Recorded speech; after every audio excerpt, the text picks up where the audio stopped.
Hey guys, welcome back and happy Tuesday. All right, guys, well, we're back to talk about some Real Housewives of Beverly Hills, I guess, news, but also drama that kind of goes back to Twitter instead of Bravo. Now, we know that Ronald Richards is a part of the Girardi cases, and Erika Girardi and Ronald Richards obviously go back and forth on social media quite a bit. Well, there's more drama and they're calling each other out, but not only are they calling each other out, it's being exposed that Erika Jayne's company is still suspended by the state of California. So we're here to break it all down. We have all the details and more. Before we jump in, if you guys haven't already, go ahead, smash that like button. If you're not subscribed, get subscribed. Don't forget to hit that notification bell. And with that, let's jump right in. It's time for all your binge-worthy pop culture news. Welcome to Up and Adam. All right, guys, so Ronald Richards tweeted about 14 hours ago, start by coming clean as to your assets publicly. Have your team tell the truth to the public and publicly disclose all of your sources of funding. That will really irritate everyone, we promise. Now, from there, Erika tweeted out 14 hours ago, there's a person on here that is obsessed with me. I talked about it today in therapy. He's mentally ill and ugly. You know who you are, with the smiley face emoji. He tweeted back to this, narcissistic behavior on display. The only questionable medical illness is at real Tom Girardi. The only mental illness we are aware of is believing you can receive $25 million for free, mostly from fraud victims, and believing you get to keep it. Hopefully your therapist has a moral compass. That's not it, and it does not stop there. There was another one about 12 hours ago that said free money, free legal, no consequences, fake friends, make-believe TV, false arrogance, misguided entitlement, false narratives, and no compassion at Erika Jayne. Now, we know that these two have gone at each other multiple times in the past, and Ronald Richards was brought on by the trustee, and he made it clear from day one. I'm not trying to, and this is his stance, because he's been on my show multiple times. We've had great conversations and he's helped break it down. But he said before, I was brought on by the trustee to do a job, to figure out where the money was coming from, where it was going, and how it was spent. He was trying to recover the money and help figure out all of that in order to give that money back to the creditors, debtors, and the victims.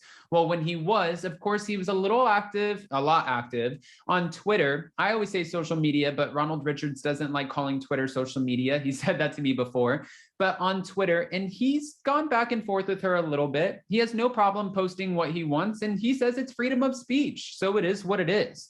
Now, in the meantime, getting back to it, Erika Jayne's company, EJ Global, is still suspended by the state of California.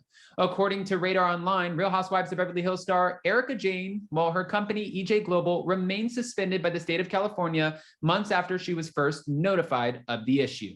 According to court documents obtained by Radar, Jayne revealed the bombshell as part of her response to a $2.1 million lawsuit filed against her.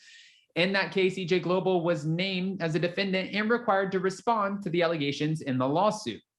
In court documents, Erika Jayne stands accused of knowing her estranged husband, Tom Girardi, was allegedly embezzling money from his clients and did nothing about it. So they're saying you knew that he was doing this.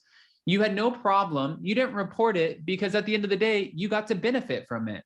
You got to do your, music videos. You had a pop star career. You have $170,000 Cartier rings, 1.4, $1.7 million diamonds, whatever they're called.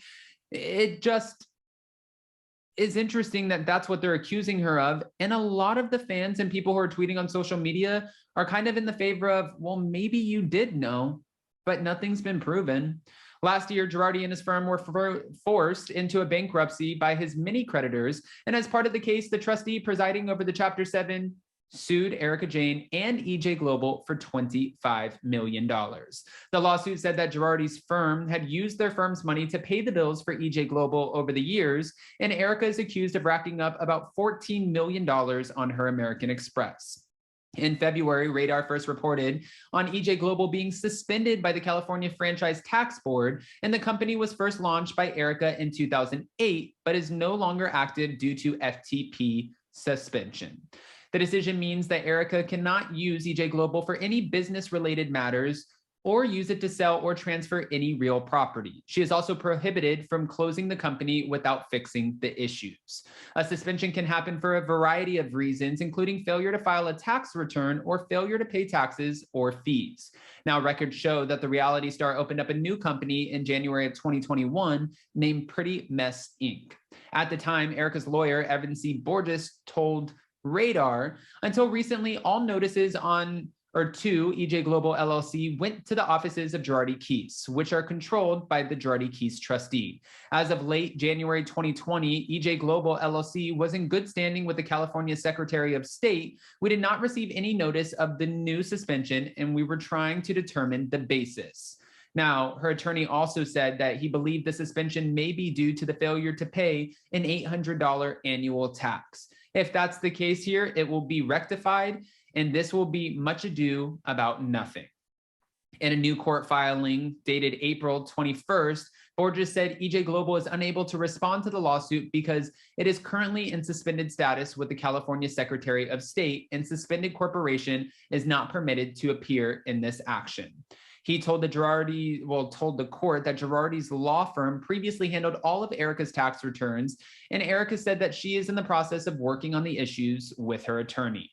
Ms. Girardi and her counsel are investigating the reason for the suspended status and intend to remedy the issue and revive the corporate status as soon as possible so that EJ Global may appear in this action and file an answer.